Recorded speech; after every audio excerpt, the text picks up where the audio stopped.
Israel ফিলিস্তিন পৃথিবীর সবথেকে সংঘাতময় অঞ্চল, যার সমাধান বিগত ৮০ বছরের বেশি সময় ধরেও কেউ কখনো করতে পারেনি। কিছুদিন যেতে না যেতেই এই দুই দেশের সংঘাতের খবর সামনে আসে, যার শিকার হয় সাধারণ অসহায় ফিলিস্তিনি। ঠিক কী কারণে, কবে এই সংঘাতের শুরু হয়েছিল, কেনই বা ২১ শতকের মাঝে এসেও এখনও এর সমাধান পাওয়া যায়নি, সমস্যার সূত্রপাতই বা কিভাবে হয়েছিল, সব বিস্তারিত থাকছে আজকের এই ভিডিওতে।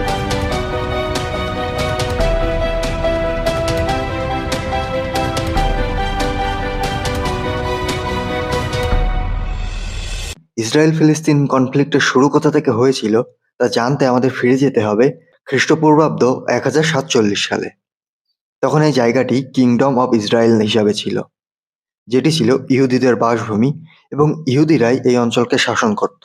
এই সময় ইহুদি সম্রাট সলোমন কিংডম অব ইসরায়েলের রাজধানী প্রতিষ্ঠা করে জেরুসালেমে। এই জেরুসালেমে সলোমন একটি মন্দির প্রতিষ্ঠা করে, যার নাম দেন টেম্পল মাউন্ট।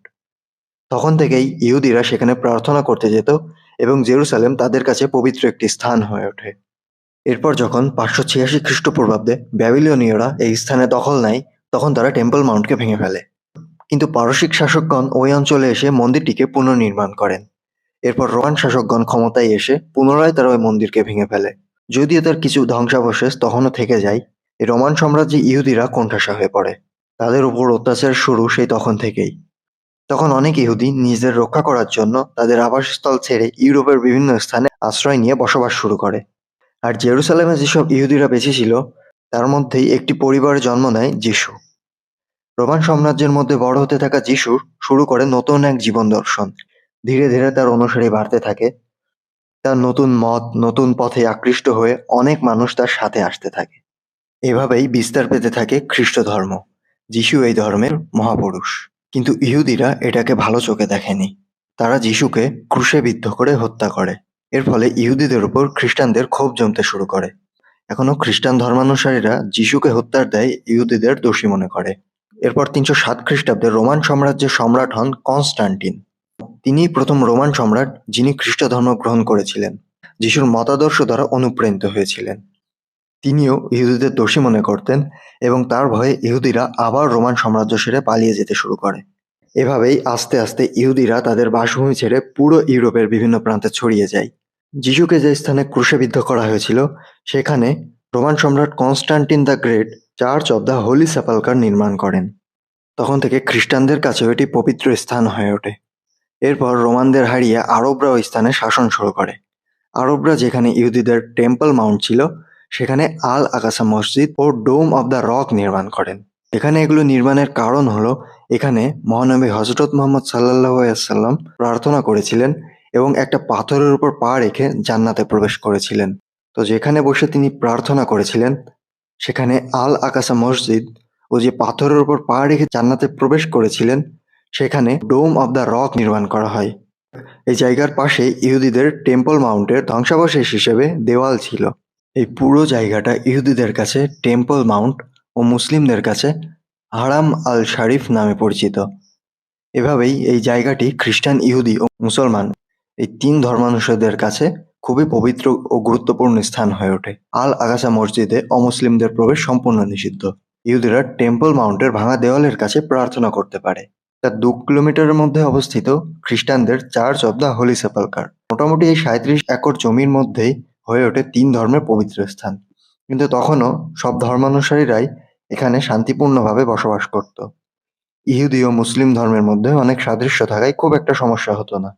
কিন্তু এই জায়গাটা তিন ধর্মের মানুষের কাছেই পবিত্র হওয়াতে তারা সবাই এই অঞ্চলটা দখল চাইত। কিন্তু যারা সেখানকার প্রকৃত বসবাসকারী ছিল, সেই ইহুদিরাই বারবার ওই জায়গা ছেড়ে পালাতে বাধ্য হয়। কিন্তু জন্মভূমির প্রতি টান তাদের থেকেই যায়। তারা আবার সেখানে ফিরে আসার চেষ্টা করতে থাকে। 18 শতকের শেষ দিকে তাদের এই ফিরতে চাওয়াটা বেশ ভালো জোরালোভাবেই উঠে আসে। কারণ ইহুদিরা ইউরোপের সব জায়গা ছড়িয়ে ছিটিয়ে থাকলেও কোনো ইউরোপীয়রা তাদেরকে সমমর্যাদা দিত না। তারা তখন উদ্বাস্তুর মতোই জীবনযাপন করত, এবং ইতিহাসে সবথেকে বেশি অত্যাচার বোধহয় ইহুদিদের সাথেই হয়েছে। হিটলারের সময়কাল তার সাক্ষী। এ বিষয়ে পরে আসছি। আস্তে আস্তে ইহুদিদের আবারও নিজের ভূমিতে ফেরার বিষয়টা আন্দোলনের রূপ নেয়, যেটা তখন জিওনিজম নামে বেশ জনপ্রিয়তা পায়। তখন এটা নিয়ে অনেক রাজনীতিও শুরু হয়। তাদের দাবি ছিল তাদের দেশ তাদের ফিরিয়ে দিতে হবে। এই সময়ে ইহুদিদের অনেকেই ইউরোপের বিভিন্ন প্রান্ত থেকে ফিলিস্তিনে ফিরে যেতে শুরু করে এবং সেখানে জমি ক্রয়ের মাধ্যমে স্থায়ী বসবাস শুরু করে। তখন সেখানে ইসরায়েল নামে কোনো দেশ ছিল না। পুরো জায়গাটা ফিলিস্তিন ছিল, যেটা অটোম্যান সাম্রাজ্যের অধীনে ছিল। এরপর 1914 সালে যখন প্রথম বিশ্বযুদ্ধ শুরু হয়, ব্রিটিশ, ফ্রান্স আর আরব অ্যালায়েন্সের বিপক্ষে জার্মানি আর অটোম্যান সাম্রাজ্যের লড়াই শুরু হয়। ঠিক তখনই ব্রিটিশরা তাদের চালটা চালে।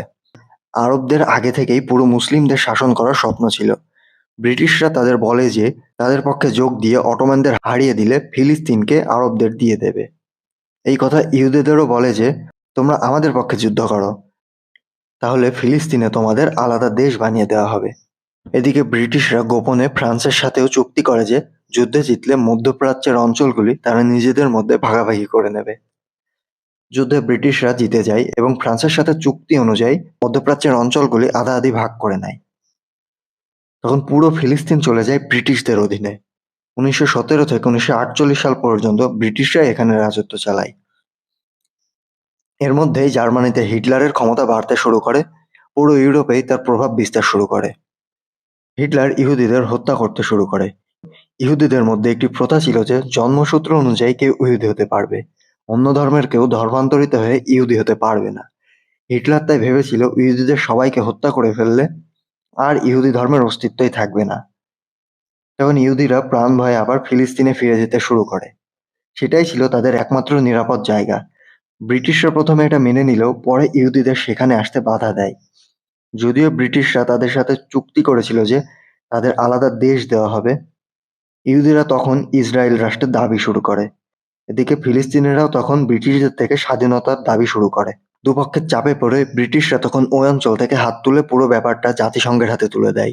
জাতিসংঘ তখন সবেমাত্র গঠিত হয়েছে। দ্বিতীয় বিশ্বযুদ্ধে যারা বিজয়ী তারাই জাতিসংঘের মূল চালক। 1947 সালে জাতিসংঘ একটি সিদ্ধান্তে আসে যে ইহুদি ও ফিলিস্তিন কে কতটুকু জায়গা পাবে নিজেদের দেশ হিসাবে। তারা ইহুদিদের 55% ও ফিলিস্তিনিদের 45% জমিতে নিজেদের দেশ স্থাপনের রায় দেয়। আর জেরুসালেম সব ধর্মের পবিত্র স্থান হওয়াতে সেটা জাতিসংঘের নিয়ন্ত্রণেই রাখে। জাতিসংঘের সমস্ত দেশ এই সিদ্ধান্তে সম্মতি জানালে আরব দেশগুলো এই রায়ে সম্মতি জানায় না।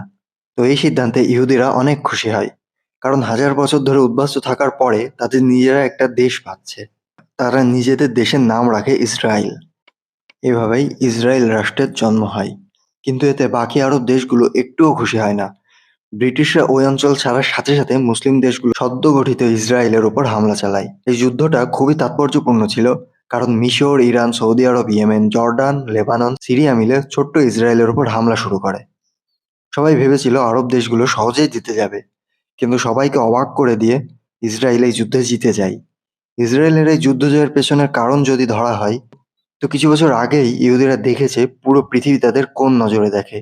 হিটলার প্রায় 60 লক্ষ ইহুদিকে হত্যা করেছিল। ইহুদিরা ভেবেছিল এটা তাদের অস্তিত্বের লড়াই। তারা যদি আজ জিততে না পারে তাহলে কোনোদিনই তাদের অস্তিত্ব থাকবে না। ইসরায়েল এই যুদ্ধে সব আরব দেশকে পেছনে সরিয়ে দেয় এবং তাদের দেশের যেটুকু জায়গা ছিল তার থেকে অনেক বেশি জায়গা দখল করে নেয়। গাজা অঞ্চল তখন মিশরের দখলে চলে যায় এবং ওয়েস্ট ব্যাংক জর্ডানের দখলে যায়। ফলাফল এই দাঁড়ায় যে ফিলিস্তিন তখন নিজের দেশে নিজেরাই থাকার জন্য কোনো জায়গা পায় না।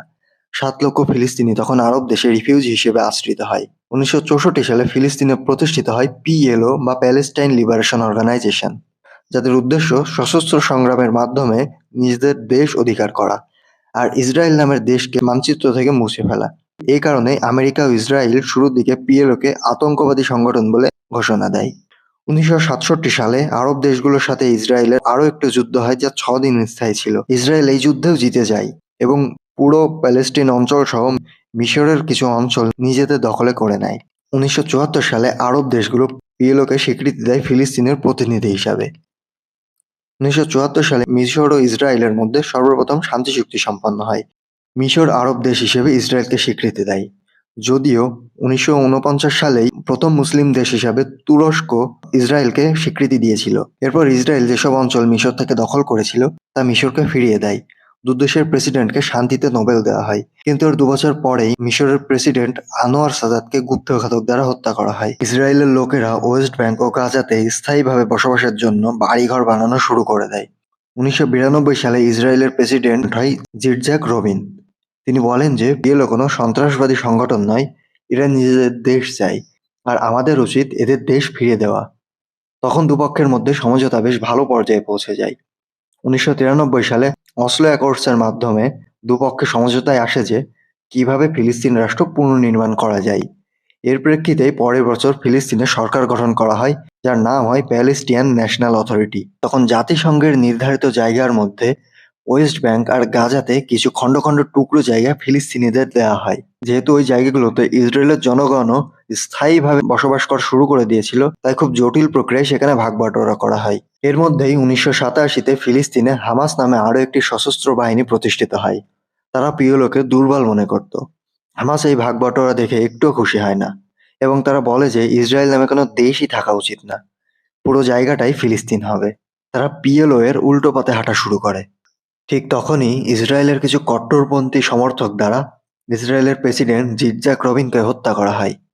এছাড়াও হামাস ইসরায়েলের মধ্যে আত্মঘাতী বোমা হামলা চালায়, যাতে ইসরায়েলের অনেক মানুষ, শিশু ও নারী মারা যায়। আর তখন থেকেই দুদেশের জনগণের মধ্যে ঘৃণা বিদ্বেষ ছড়িয়ে যেতে শুরু করে।